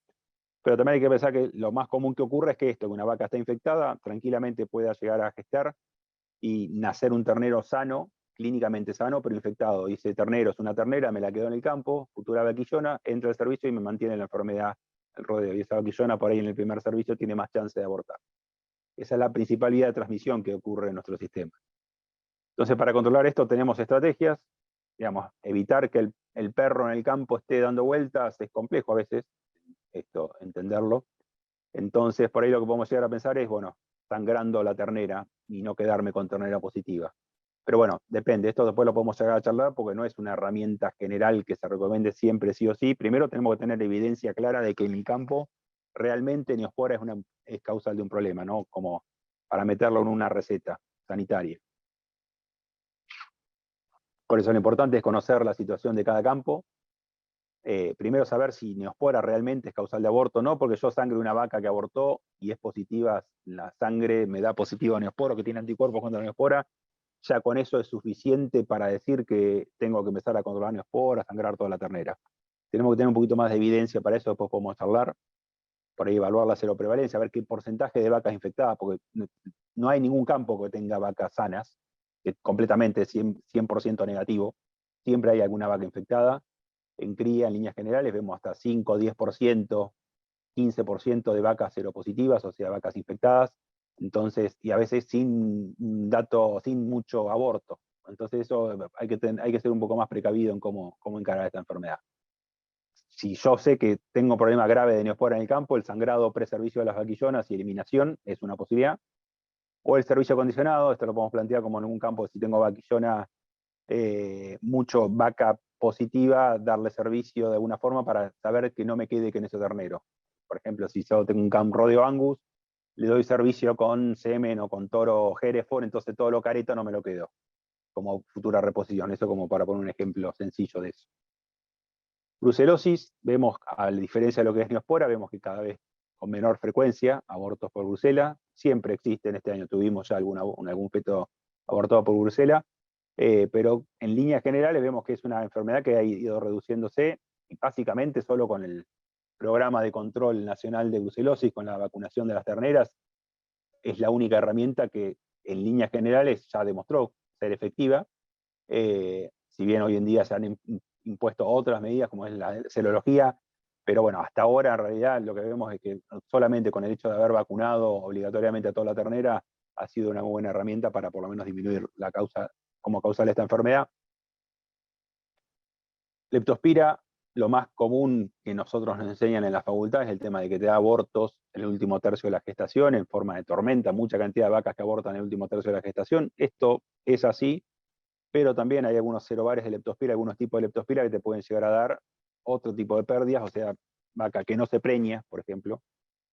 Y también otra cosa a tener en cuenta con leptospira, igual que brucelosis, que son enfermedades zoonóticas, o sea, pueden transmitirse al hombre, entonces también otro punto más a sumarlo para tener en cuenta y tratar de reducir la frecuencia de estas enfermedades. Lo que se sabe con leptospira, sobre todo la gente de Castelar que ha trabajado mucho en esta enfermedad, es que los tipos de leptospira que se aíslan en animales silvestres son los mismos que después provocan enfermedades en los animales de producción, en los humanos. O sea, con respecto a leptospira, lo que sabemos es que estamos conviviendo en un ambiente donde hay muchos reservorios de la enfermedad, entonces por esa razón es que van a estar expuestos, y por esa razón en algunas zonas en particular podemos llegar a tener mayor o menor impacto de pérdidas reproductivas por leptospira. Sobre todo, ¿qué se puede llegar a hacer para saber si tengo problema de leptospira? Más allá de que si encuentro un feto lo mando a analizar y me da que es positivo, ver si tengo una vaca que no presentó ternero o que abortó, hacer algún sangrado, ver qué tipo, y buscar leptospira. y ver qué tipo de leptospira está dando vuelta, porque es importante esto tenerlo en cuenta, porque si bien por ahí yo veo en los marbetes de las vacunas y dice, sí, tiene leptospira, van a ver que hay varios tipos de leptospira con estos serobares, y si yo vacuno con una vacuna que dice que tiene, por ejemplo, leptospira pomona, pero en el campo yo estoy está dando vuelta otro tipo de leptospira, no lo va a proteger a la vaca. No hay protección cruzada. Entonces, en ese sentido, a veces es más complejo el control. Está bueno a veces saber qué tipo de leptospira tengo en el campo para ver si estoy aplicando la vacuna apropiada para eso. DBV es una enfermedad, todo el mundo por ahí, y es un chivo expiatorio que tenemos los veterinarios cuando no sabemos a veces qué está dando vuelta en el campo, enseguida le decimos, bueno, por ahí es DBV, por ahí es IBR. Es una enfermedad, porque es de tan alta prevalencia, que decir, si ustedes sangran a las vacas, animales, en el campo van a ver que hay mucha cantidad de animales positivos, con anticuerpos, quiere decir que el animal va a estar expuesto a esto. Si se dan las condiciones, puede provocar pérdidas reproductivas, desde infertilidad, mortalidad embrionaria, abortos, malformaciones, y lo más importante para el control de esto es que te puede dar el nacimiento de terneros infectados, sanos, y que son los que te van a estar manteniendo la enfermedad en el campo. Entonces, esos son por ahí la parte de estrategia de control, lo que más podemos llegar a plantear. Como control de la diarrea viral bovina, generalmente la mayoría de las vacunas reproductivas por ahí tienen el DBV incluida, pero si yo tengo evidencia realmente que tengo mucho problema clínico de DBV, mucho aborto, y confirmo que DBV es la causa, se pueden plantear herramientas particulares para el control de la enfermedad, como puede llegar a ser la detección de esos terneritos persistentemente infectados con el virus, que nacen sanos y que no me queden en el campo para no seguir manteniendo la enfermedad, y sobre todo si son vaquillonas o reproductores. Otros problemas sanitarios que empezamos a detectar con mayor frecuencia son algunas deficiencias minerales como causales de pérdidas reproductivas, sobre todo acá, por ejemplo, el tema de selenio, que es un micromineral que es deficiente en muchas zonas del país. En Cuenca del Salado lo hemos detectado, se han detectado varios casos clínicos de deficiencia de selenio, y hemos empezado a detectar algún problema de mortalidad perinatal asociada a deficiencia de selenio también. Entonces es algo para tener en cuenta. La gente de Salta ha trabajado mucho en el tema y en la zona de ellos es un problema muy grave, pero en Cuenca del Salado también, por ahí está subdiagnosticado el problema. Otra deficiencia más también común y que siempre hacemos suplementación para esto es el tema del cobre, y en algún campo particular podés llegar a tener algún problema de deficiencia de cobre y algún impacto de esta deficiencia de cobre sobre los porcentajes de preñez, sobre todo. Esto también está algo estudiado, pero por ahí no del todo evaluado.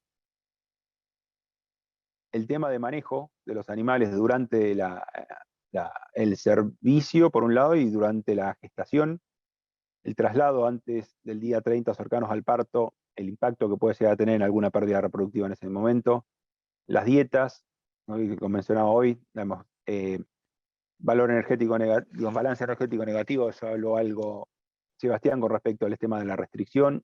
Esto lo menciono acá porque hemos visto algún caso donde por ahí aplicaron alguna vacuna, se generó algún efecto no deseado por la aplicación de la vacuna, tipo alérgico, y después de alguno de esa aplicación de alguna vacuna, tener alguna vaca que pierda la gestación. Entonces, pueden llegar a ser posibles explicaciones de algunos abortos también. El tema, esto lo mencioné, el tema de clavíceps y festuca, estos dos hongos que producen ergoalcaloides y que si la vaca lo consume, si estoy cerca del servicio, no de aborto, pero sí de por ahí de pérdida reproductiva temprana, la vaca que no se preñe o la vaca que tenga una mortalidad embrionaria más elevada, como posible explicación.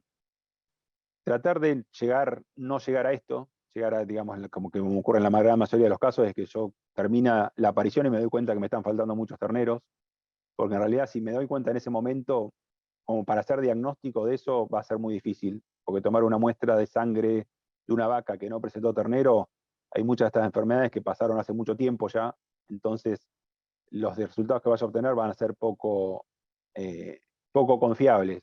Entonces, tratar de ir más encima del problema. Dentro del calendario sanitario habitual, con respecto al servicio, obviamente el tema de los raspajes de los toros, y digamos, estamos sobre todo en una zona donde si yo hago todo bien, pero mi vecino no, el tema de los raspajes para enfermedades venéreas, tanto pre-servicio como post-servicio, arrancar con tiempo para tratar de hacer los raspajes y la eliminación de los toros lo antes posible, no llegar un mes antes del servicio a hacer esto, porque no nos va a dar el tiempo para hacer el diagnóstico. No me voy a meter mucho en el tema de diagnóstico de enfermedades venéreas, porque eso da para una charla entera. Ahora está de moda el tema de diagnóstico molecular, PCR para esto. Digamos, por ahí se puede hacer más largo el tema, pero bueno, hacer diagnóstico inicialmente, por lo menos con algo, pero hacer diagnóstico. Todo el tema de cuidar la nutrición, en el preservicio, esto ya seguramente lo mencionó Sebastián. Tema de desparasitación, sobre todo en animales más jóvenes, vaquillona o vaca de segundo servicio, pensar en eso, los toros particularmente, por el impacto que puede llegar a tener después sobre la condición, sobre la nutrición de ese animal, para que llegue del todo bien. La suplementación mineral, también tenerla en cuenta, empezar a indagar un poquito el tema de otros minerales más allá del cobre, y ya se han hecho algunos trabajos donde se han tratado de ver qué impacto tiene la aplicación de otros minerales sobre la concepción y sobre la primera parte del servicio. Prueba de capacidad de servicio, digamos, si yo tengo los toros y no sé realmente su aptitud reproductiva, como una alternativa también para sumar a que no sea causal de por qué tengo bajos porcentajes de preñez en estos rodeos. La vacuna reproductiva, preservicio, dependiendo si es la primera vez que reciben, vaquillona, por ejemplo, 2 dosis preservicio. Si es vaca, por ahí se puede hacer un refuerzo anual preservicio. Si yo estoy en un campo donde tengo problemática de leptospira o sospecho que hay leptospira, por ahí un refuerzo de vacuna específica contra la leptospira en el momento del tacto, pensando en que gran parte de las mermas se dan en la segunda parte de la gestación. Ya para ir terminando, como les decía, aplicar un plan sanitario para esto, vacunaciones, entre otras cosas, como mencionamos hoy, es importante tratar de digamos, adaptar cada plan sanitario a cada rodeo y sabiendo en qué problema tengo sanitario en cada rodeo. Registrar el momento de las mermas es importante, como les decía, saber si la vaca no se preña o si la vaca se preña pero pierde temprano la gestación, eso es importante, por ahí planteamos el tema del tacto preparto como alternativa para esto. Identificar y aislar las vacas abortadas, y toda la vaca, más que nada, para hacer un muestreo después, de ver si se justifica hacer un muestreo y ver qué es lo que pasó con estas vacas que abortaron, y toda la vaca que no presenta servicio, que se vaya en líneas generales, que no presenta ternero, en líneas generales se debería ir del campo. Alertar al personal de campo cómo actuar. Como les decía yo, hay varias de estas enfermedades que son zoonóticas, entonces tenerlo en cuenta esto, para tratar de evitar problemas sanitarios. Obtener muestras para definir el problema, a ver, eso llegado el caso del momento que tengo vacas que abortaron o un feto, tratar de tomar muestras para saber cuáles son las causas de las mermas que tengo en este campo, y que en realidad esto es medio, no, yo entiendo que para el productor que está teniendo abortos en el campo, por ahí quiere tener una respuesta rápida.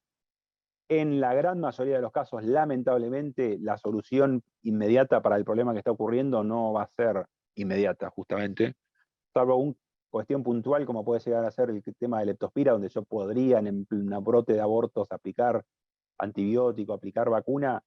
Para la mayoría de las otras enfermedades, lamentablemente, me queda más que, bueno, ver que terminen de ocurrir los abortos, pero saber cuál es la causa. Porque en realidad la mayoría de las causas lo que voy a poder llegar a hacer es pensando más a futuro y en el control de la enfermedad, pensando en el próximo servicio más que en el momento. Entonces lo importante, como decía, el diagnóstico de las pérdidas reproductivas en general es complejo. O sea, si alguno tiene experiencia de tomar muestras de sangre o analizar algún feto, vamos a ver que en pocas circunstancias podemos llegar a tener un diagnóstico certero de cuál fue la causa. Nosotros deberíamos, como laboratorios, mejorar también las técnicas de diagnóstico para esto y mejorar las herramientas de control. O sea, las vacunas es una herramienta de control, pero hay otras, como en el tema de Neospora, por ejemplo, no hay una vacuna hoy en el mercado para controlarla, entonces no con vacuna voy a solucionar todos los problemas. Es una herramienta más de control, pero para algunos casos puntuales tengo que pensar en otras alternativas de control y prevención de estas enfermedades. Bueno, eso era más o menos todo lo que teníamos para mostrarles. Bueno, perfecto, Germán. Muchísimas gracias. por la presentación muy completa. Surgieron varias preguntas y para eso lo voy a convocar a Marcelo Fernández, que es otro integrante de la Comisión de Ganadería del CREA Sudoeste, para que nos transmita las preguntas y Germán las pueda responder. Marcelo, ¿estás por ahí? Sí. Hola Germán, buen día, muchas gracias por tu presentación. Hola, ¿cómo andás? ¿Qué tal? ¿Cómo andás? Tengo un par de preguntas. Por ahí vendría bien una contestación bien breve, así metemos todas y que tenemos poco tiempo porque empezamos tarde. Bueno, la primera sería, vos qué datos tenés de cómo afecta la vacunación lactosa, sobre la concepción y las pérdidas embrionarias. Sí, es un tema que estuvo medio de auge hace los últimos años, y a partir de ahí también creo que surgieron algunos cambios en las estrategias. Mira, hay distintos trabajos de afuera con vacunas distintas y con otro biotipo de animal, y trabajos locales en diferentes momentos donde se obtuvieron resultados variables. Yo de por sí, como línea general, trataría de evitar toda maniobra que se pueda llegar a hacer con los animales cercanos al servicio o durante el servicio, lo menos posible de manejo, ya sea de manejo de movimiento de animales, como de aplicación de cualquier producto. Porque vos podés llegar a generar un ambiente no favorable para esa concepción o para ese feto o embrión en desarrollo. Entonces, en líneas generales yo lo evitaría. Gracias. Con respecto a la paratuberculosis, ¿le otorgás alguna importancia en todos estos temas que estás tratando sobre resultados? Sobre todo si yo tengo mucha incidencia clínica y vacas que están muy afectadas clínicamente por paratuberculosis, la vaca que se viene abajo y pierde condición corporal. No hay muchos trabajos que demuestren que una vaca infectada, pero no enferma clínicamente, vaya a tener mayor porcentaje de merma que otra vaca no infectada. Ok. Acá hay dos preguntas unidas.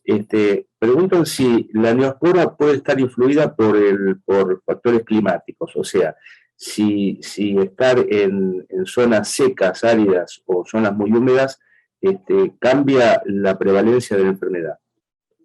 En realidad la prevalencia de la enfermedad también depende más de factores de manejo que por ahí de condiciones climáticas, pero a veces por ahí las condiciones climáticas modifican el manejo que yo haga con esos animales. Cuanto más intensifique el planteo, voy a predisponer a la aparición de la enfermedad, ya sea por ejemplo, la inclusión de suplementación en algún momento de esos animales.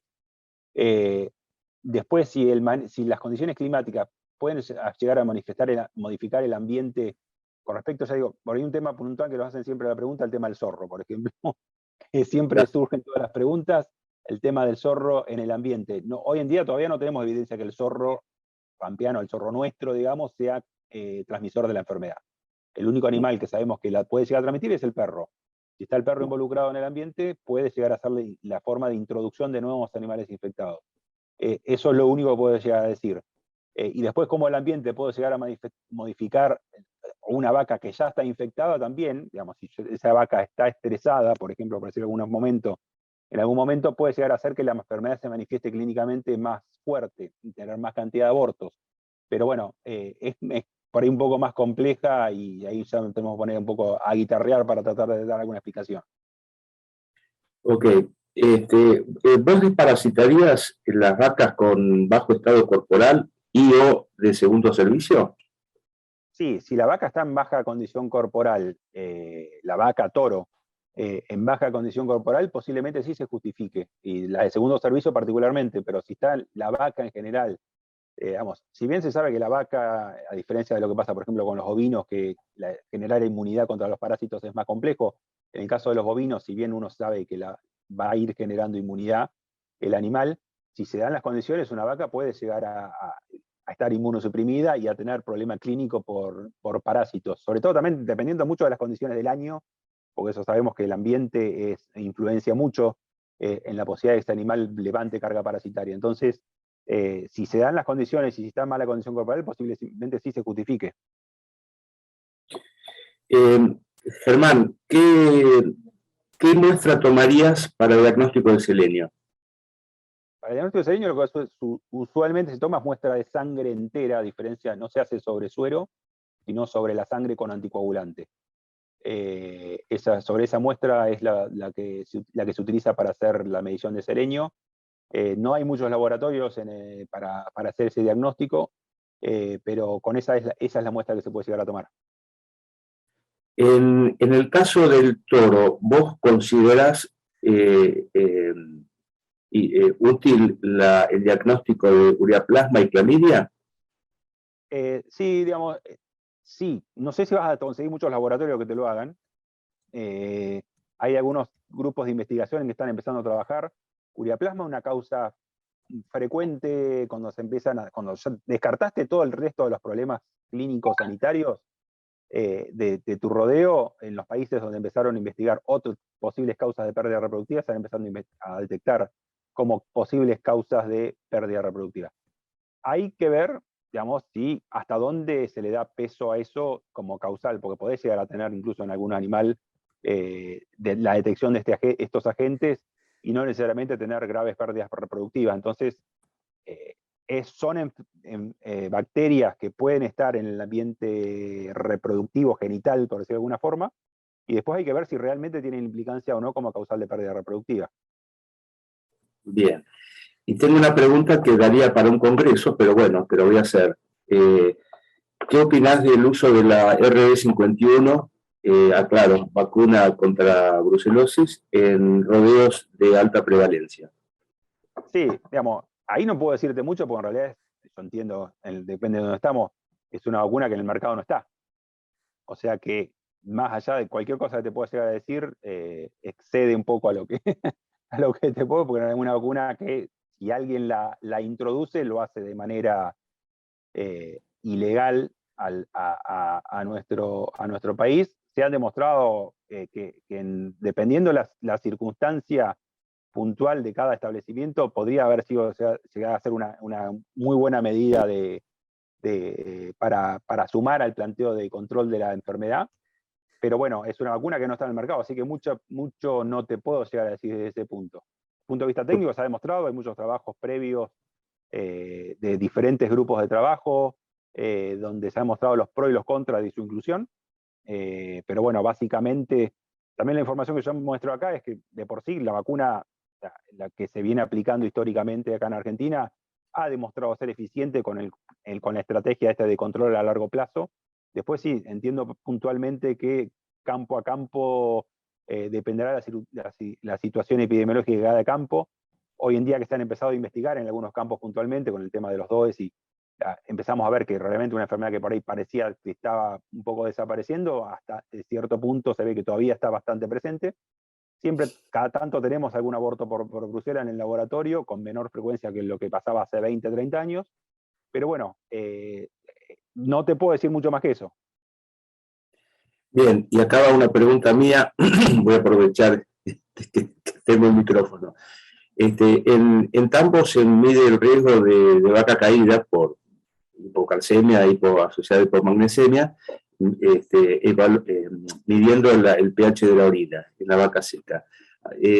¿Sabés de que esto pueda trasladarse a carne? ¿Sabés de algún trabajo que se haya hecho al respecto? No me suena. Se puede trasladar tranquilamente desde el punto de vista fisiológico, no hay mucha diferencia, pero no recuerdo haber visto trabajos donde lo hayan utilizado como herramienta, aparte de lo poco práctico, ¿no?, que tienen pensando en el sistema en sí. Pero tranquilamente yo creo que se puede extrapolar los resultados que vos veas en leche en ese sentido con lo que pueda llegar a ocurrir en carne. Ok. Bueno, muchísimas gracias, Germán. Bueno, gracias a ustedes. Bueno, gracias Marcelo por la síntesis de las preguntas. A vos, Germán, y a Sebastián, que lamentablemente no lo hemos podido recuperar, pero les comento que las preguntas que no fueron respondidas van a ser enviadas a Sebastián y él las podrá responder y se las enviaremos por mail. Así que muchas gracias a ambos por estar presentando hoy en este desayuno ganadero, a la Comisión de Ganadería por la propuesta y a todos los que participaron de este desayuno. Les comento que la grabación va a ser subida al canal de YouTube de la región sudoeste. Si quieren se pueden suscribir para recibir la notificación cuando esté online. y vamos a estar enviando un mail con el aviso a la dirección de correo que indicaron cuando se inscribieron. Por último, y un mensaje de aviso para que este viernes hacemos la jornada, la JAT de FINA, el viernes a la mañana, así que los esperamos a los que quieran participar. Nuevamente a todos muchas gracias y nos vemos en un próximo encuentro.